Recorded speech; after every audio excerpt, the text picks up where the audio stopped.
Để đảm bảo an toàn, phục vụ tốt nhất nhu cầu đi lại bằng xe khách cho bà con nhân dân trong dịp lễ 30 tháng 4, Phòng Cảnh sát Giao thông Công an tỉnh Đồng Tháp đã chủ động phối hợp với Ban Quản lý Bến xe Cao Lãnh, thực hiện các giải pháp kiểm soát vận tải, phòng ngừa tai nạn giao thông.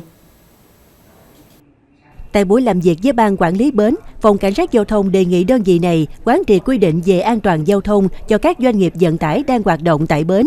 Theo đó, nhà xe phải bố trí phương tiện đúng số lượng, chất lượng theo đăng ký. Ngoài ra, có trách nhiệm kiểm tra sức khỏe, nắm bắt lịch trình làm việc của tài xế, tránh tình trạng lái xe liên tục quá thời gian quy định. Đối với lái xe, phải tuyệt đối tuân thủ quy định về tốc độ, không sử dụng rượu bia, chất kích thích trước và trong khi điều khiển phương tiện. Đồng thời không được chở quá số người quy định, không bắt khách dọc đường hay tự ý thay đổi lộ trình.